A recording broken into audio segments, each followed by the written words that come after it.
Hey everyone, welcome back to Rice Camera Action. I'm your host as always, Geoff Gaudet here. I'm with a great friend of mine. Introduce yourself, bud. Hi Jeff, thank you for having me today. I'm Dimitri, I'm from France, I'm 33 years old and I've been working in the modeling, acting industry for the past 6 years in Seoul. Yeah.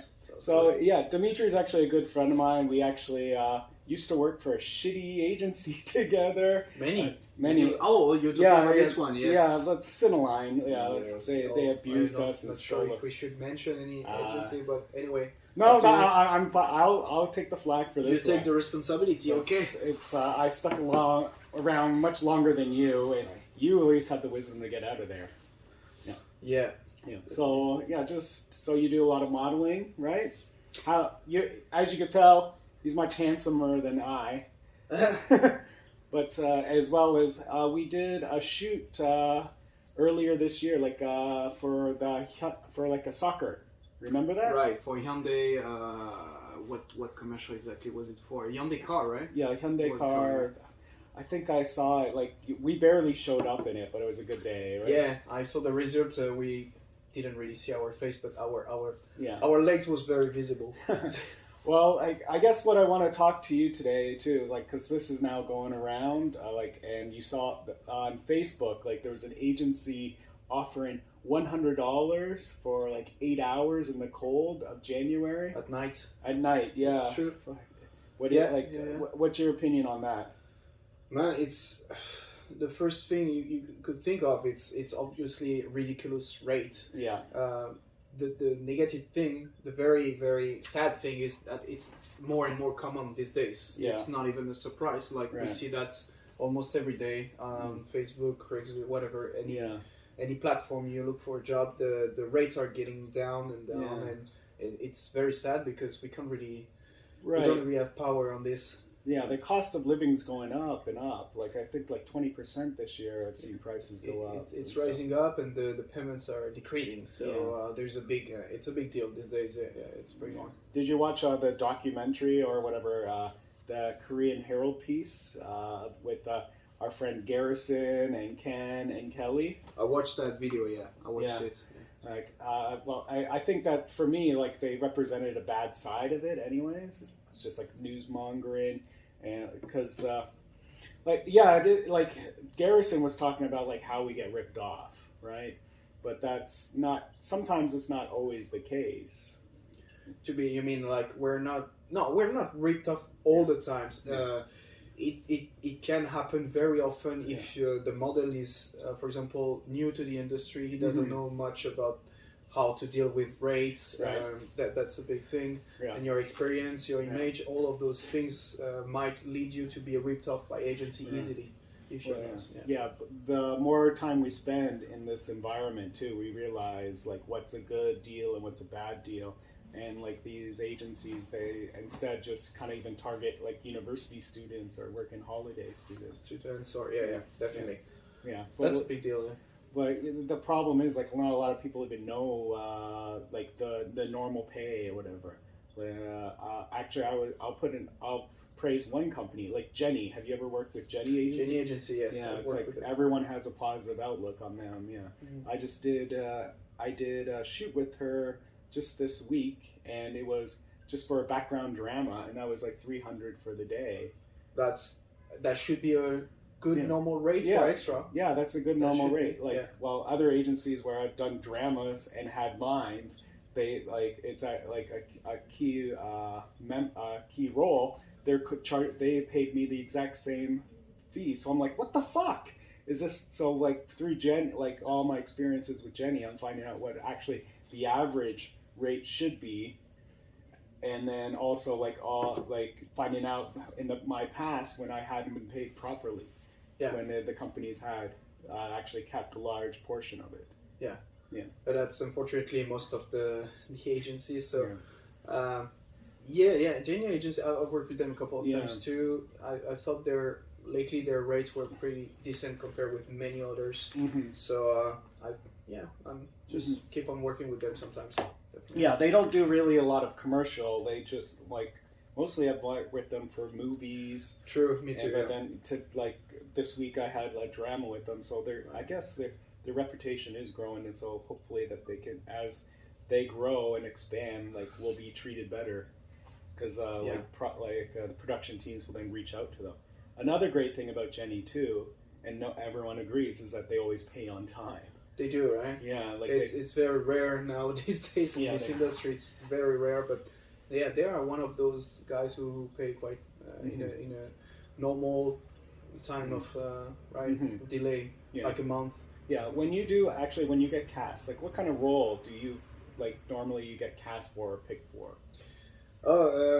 So it's been very various different roles so far. There could have been some businessman or simple traveler. Those kind of minor roles probably fits more my profile.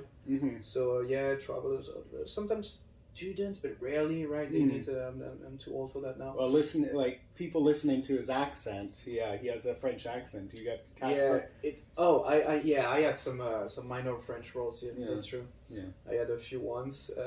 It's still kind of rare to get, but sometimes that happens. Yeah, could have been either Frenchman or English speaking roles, but pretty minor. Yeah. Yeah. What would you say you're more, like an actor or a model or what? Oh, what a good question. I would say. Well, you're also a musician too. I've seen you strum your guitar. That's one of my hobby. That's I can't say this is one of my job. This is one of my hobby. But with acting modeling, well, let's say it this way.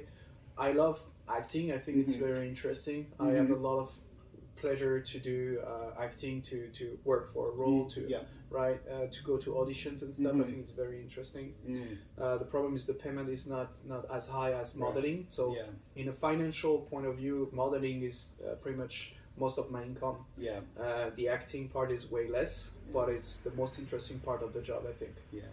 Well, we're living in like a strange time too, because long ago when it was just mostly television or movie commercial acting, like the rates would be much better and they would pay, but now with everything going digital, it's fucking crazy. Yeah, it's been decreasing. True. Yeah, have to fight against that.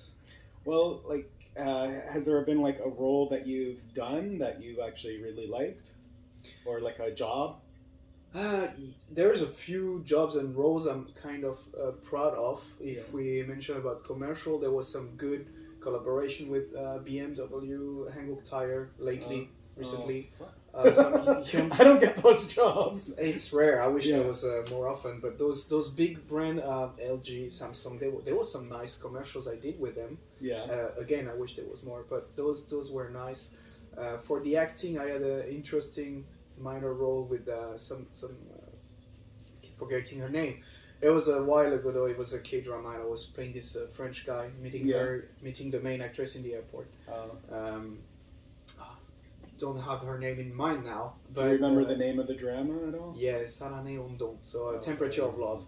That was it was like about 5 years ago. That was my first minor role as a French man.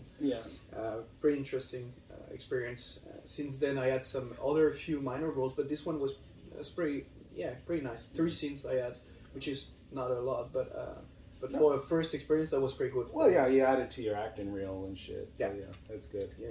Yeah, like I wish there was more roles for us, or even like we got recognized for stuff. Yes, the TV program could push a little bit up your career and your image too. It depends which one, but there's some programs for foreigners that I've been doing, welcome to Korea first time, stuff like that helps. I think we just actually have to just break through the barrier, because a lot of the actors and whatever models in Korea, they're just seen as a face and not really as the talent. I always go back to this, like the Squid Game, right? Like internationally, like the actors in that. Where I say that their acting was poor because they didn't get paid the right money, so they didn't really care. But like a lot of people don't realize that it's just this poor acting. Or maybe the director hasn't really been very much precise of what they wanted them to do. I don't know exactly. I was not on set for that, so I can't talk on behalf of them. Well, when you were on set, like, did you have problems like finding out, like, getting instructions or cue directions? It can happen if the director doesn't have a precise idea of what he wants, and he's more into the actors themselves to give their own vibe to the scenes, which I like, because it gives you a lot of freedom. Yeah. So you could experience. So it could be a problem or not, because you're more free to give what you want, the vibe you want, and the director likes. That's cool. And sometimes the director is very picky in what he wants, and then the translator has to, the interpreter, because my Korean is not as good as yours, so I have to go through an interpreter. And the interpreter also has to understand precisely what the director wants for you to understand as well. Yeah, it's frustrating. Like, I see a lot of, like, when, because my Korean's much stronger than yours, I can see frustration with, like, other actors on set that don't have the Korean skills. And so they're getting the director's given the directions, and then the interpreter then has to translate it, but the director's still given is always given directions for the scene until he says action. Right. So you're always maybe like 10 seconds behind with the translation and with the delay. Yes. Yeah. Yes, I guess it matters a lot if the director has some experience with working with foreigners or not, because they should know, like, Korean is not our native language, so we need to have the proper translation before to start acting. Yeah, it does. Yeah, you have to have a, like, translation, but also some skill too. Of course. You know, like, again, like, I think it's going to, they're paying not a lot of money, so they're not getting a good quality of actors. So then the results are bad. But then because the results are bad, then they can't get more money. They're just always just grabbing people off the street without any talent. There's definitely something sad about it. Is like, they don't really cast talents, but more people, foreigners. Yeah. So it makes it harder for the people who really have experience and talents to break through it, because they can always replace you with just another white man. Yeah. Well, it was. I was on. I'm not going to say what company it was for, but I was shooting a commercial, and it was a basketball. Like, there was a girl cheering for her basketball team, and first, all the basketball players they hired for this commercial, none of them knew how to play basketball. They were like dribbling a ball like a grandmother, and they were supposed to be high school kids, and some of them had full arm sleeves.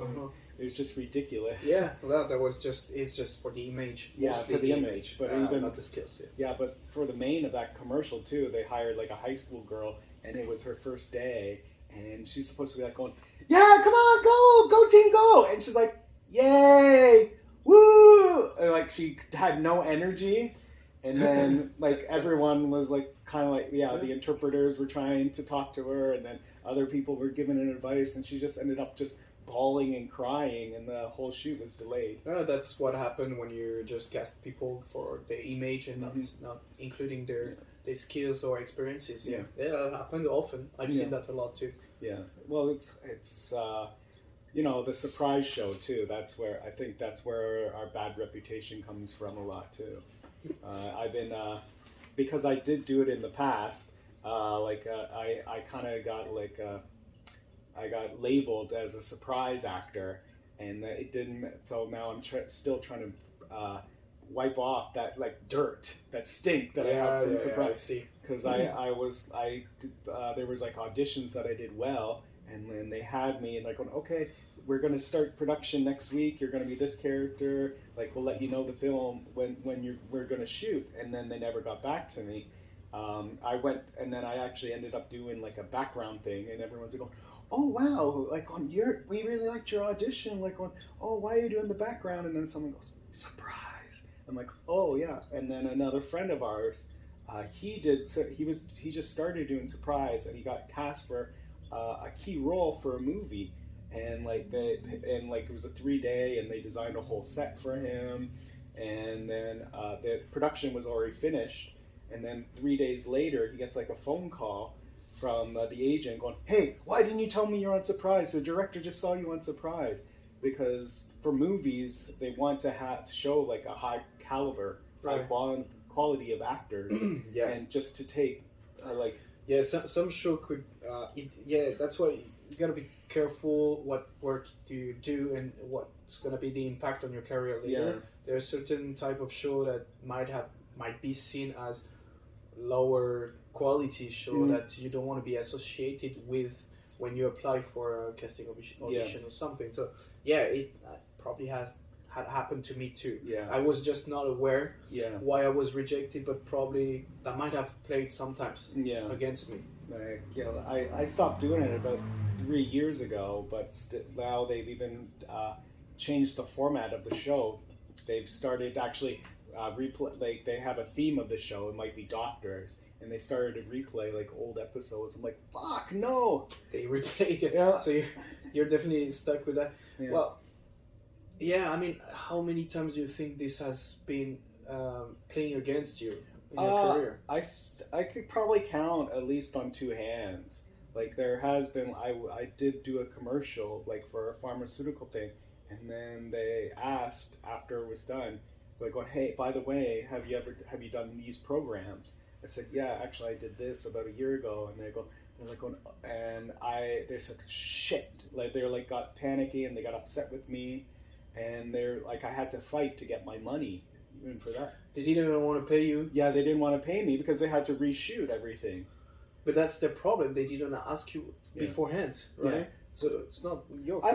I'm always forward with my stuff too.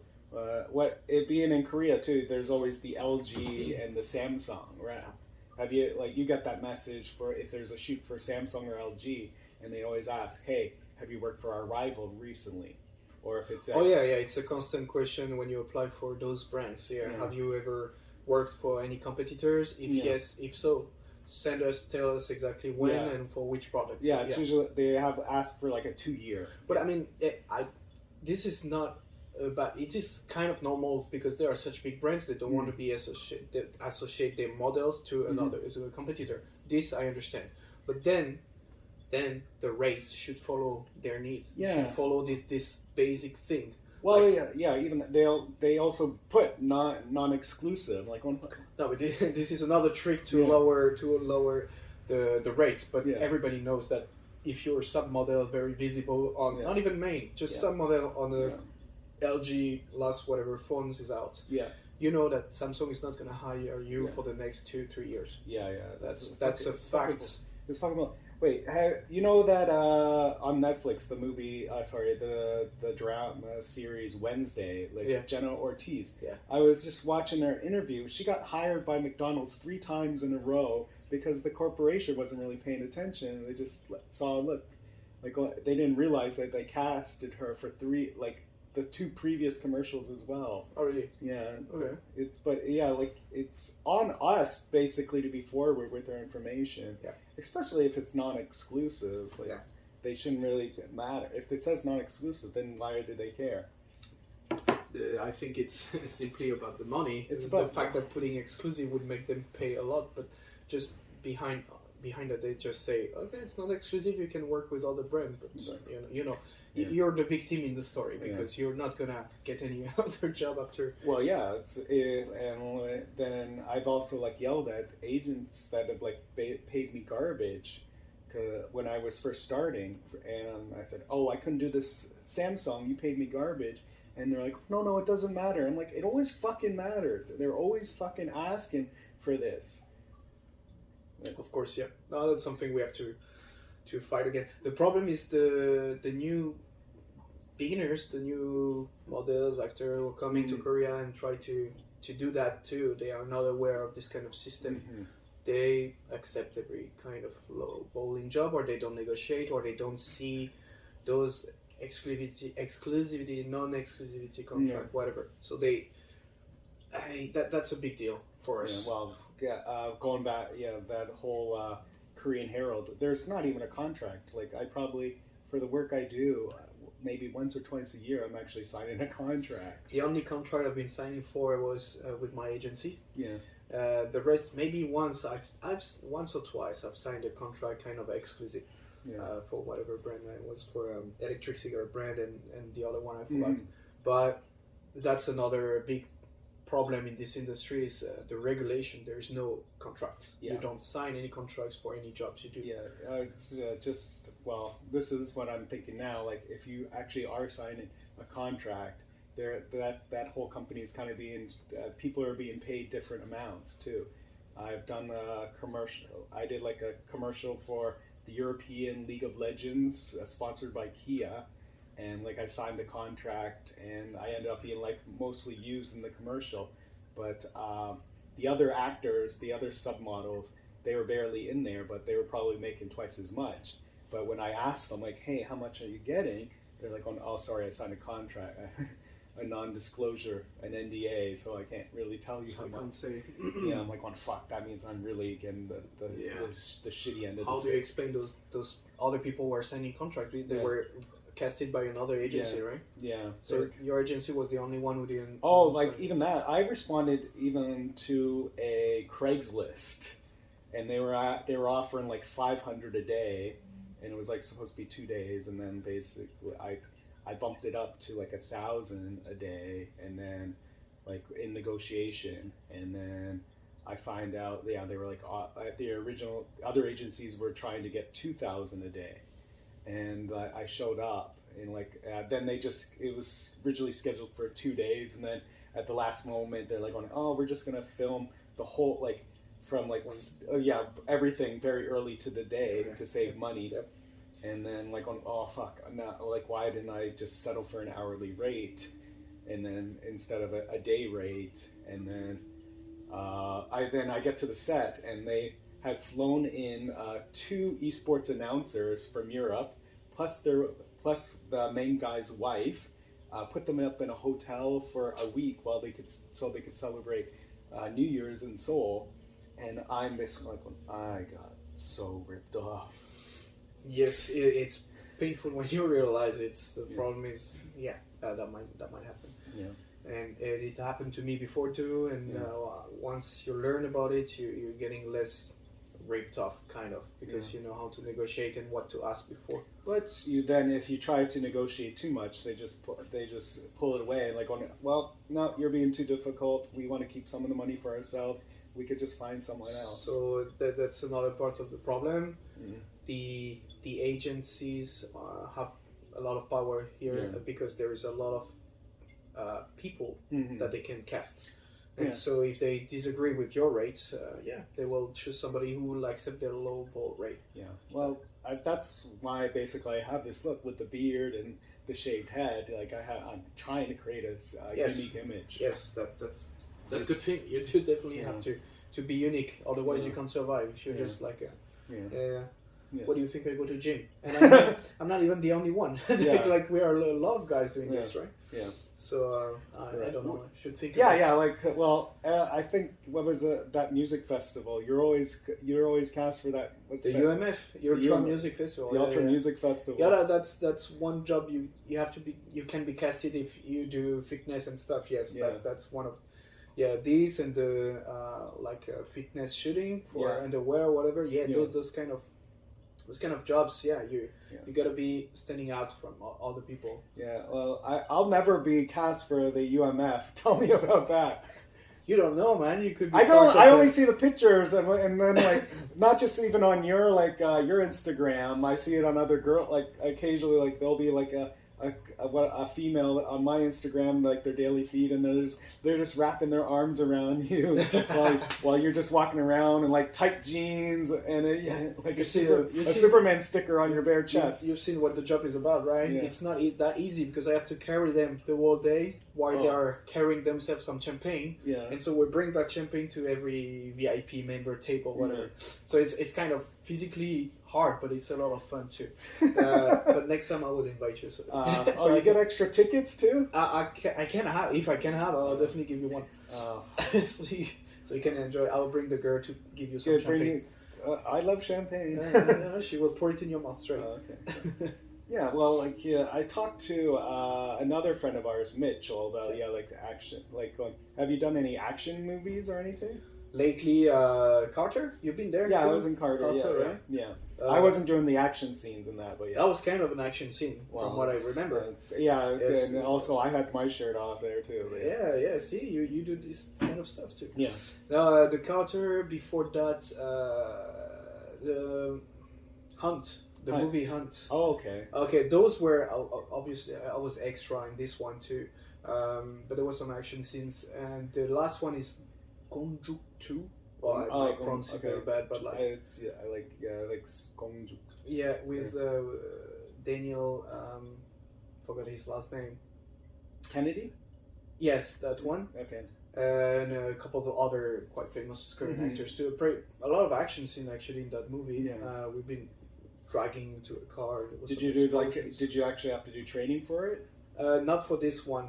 We didn't have to get trained, but in my opinion, we should have been trained because there was obviously some kind of actions that would have been good to be at least trained for a couple of hours before. Yeah. Like when you gotta shoot with a fake gun and roll on the floor, and then there's a glass explosion, and you have to. Oh, those are not for beginners, right? You need a certain experience for this kind of action scenes. So the training is important.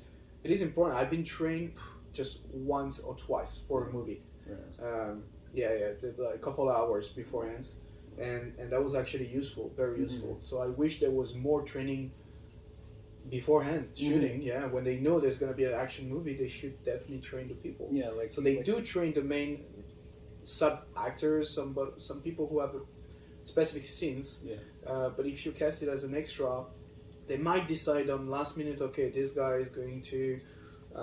He's going to be shot, right? He's going to be shot, or he's going to be right next to the explosion, so he has to jump out the car, or he has to, right? Yeah. But this kind of thing are decided pretty much in the end, and they think all the extra can do that, which is not true. We do need training. Like there has been accidents. And Hunt, there was like a guy. Basically, they were dropping a dummy from the ground. And like one of the extras tripped over a cord and slashed his leg open because there was no training for on there. So this is the kind of a bad thing that can happen if you don't get trained. The ironic thing was when the exact take that happened, I also tripped and I stumbled and I hit the side of my body on an armrest of the chair, and I had basically 5 centimeter bruise. It was deep black purple and I was just I was screaming ah! But everyone else part of the scene. But everyone else was rushing to help the guy that just slashed his leg open on the cord because he tripped.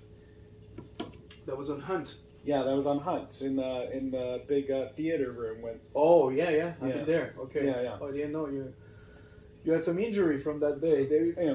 I was just supposed to be a staff worker at the theater, and then when a gunshot goes, I just jumped into a row of seats, but my foot caught.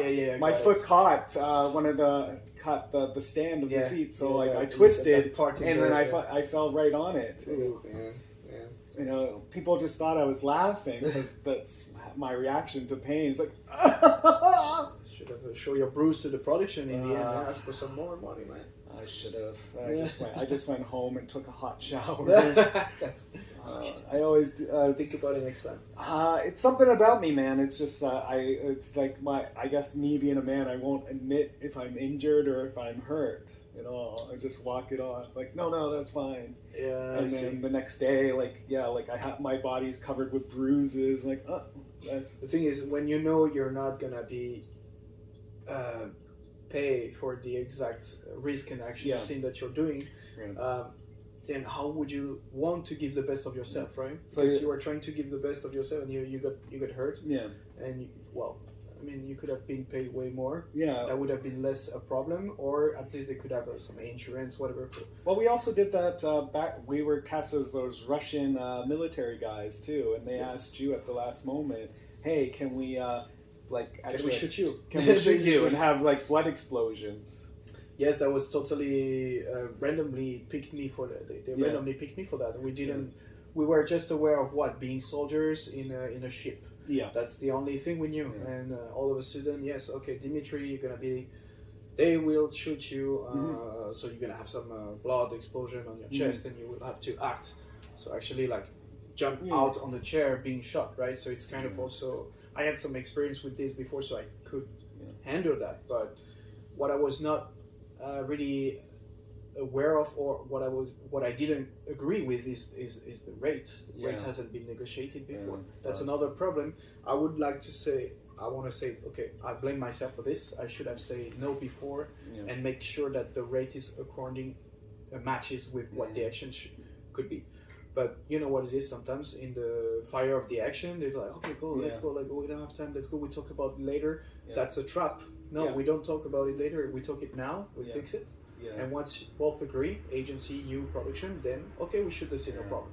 But that's never gonna happen. It's rare, but that's why you gotta be very like how to say, like, very strong with this. Like, we were 4 guys, right? 4 or 5. If no one's want to do that scene, how do they shoot it, right? They need us, so at least they need to agree with us with that before. But it's I think the exact same thing, but it'll just be pessimistic. It's never gonna happen. You know, they need us more than we do, right? For that scene, they needed one of us. So in this specific, there's some different situations, but for that specific situation, I think we definitely had a power to negotiate. Yeah. Okay. Anyway, it's there's always the two sides, because there are people like going, like the people that might just volunteer, like put their hands up too, like, I want to do that because that means like I get like a solo scene where people can watch me. So it's about like the bragging rights and like. And I have nothing against that. It's everybody would like to have a scene and have a good exposure. That's normal. Is the only thing is, do you actually are getting paid the proper rate for that or not? Are you negotiating for that, or are you just accepting a very low rate for just having an exposure on TV? That's the balance everybody should ask themselves. I'm always the stupid one. I ask too late. I'm like, I'm like going, oh yeah, I'll do it, and if they offer it, I'm like, and then when they're like hooking up all this stuff, I'm like, well, shit, I should have said that. I should have. I'm like, when I should have always negotiate. I'm always like 24 hours too late negotiating for stuff. Like, I should have asked for more money. This is no one else, and I'm like, so it's important to have all the informations before. Yeah, like I've actually, like, when I have done, like, been shot with a gun and they had to explode, it was when they were actually doing the training for it. That's actually the time I got injured the most. Oh, really? Yeah, because during the training. Yeah, during the training, because they wanted to do that, and they didn't realize the count was off, because like they had me basically hooked up to a harness too, because I had to be blown away. But they had a line going from the ceiling and then down to and pulling, and they pulled too quick, so I hadn't relaxed. So when they pulled, my head snapped forward. Damn. And I hurt my neck. Dude, they almost killed you on that training session. Yeah, and they they didn't pull. I could have even been hurt even more because they didn't pull enough. They didn't, because there was 3 people pulling at the same time. But I guess one person or 2 people pulled too quickly, and one person didn't pull enough, was off.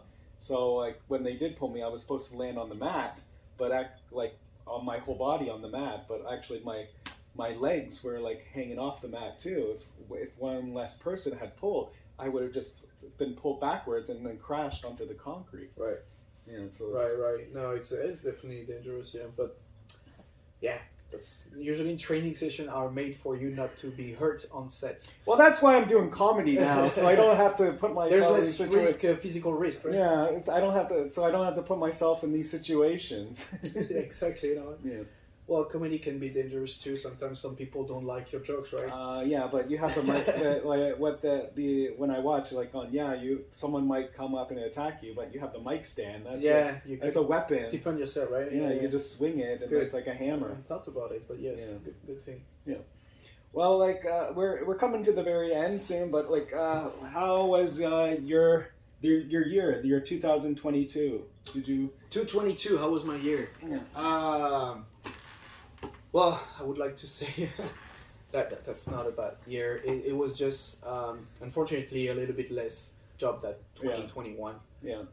Due to many reasons. I also went back to France last Christmas. So I haven't been working much in the beginning of the year. I try to work a little bit more later. Yeah.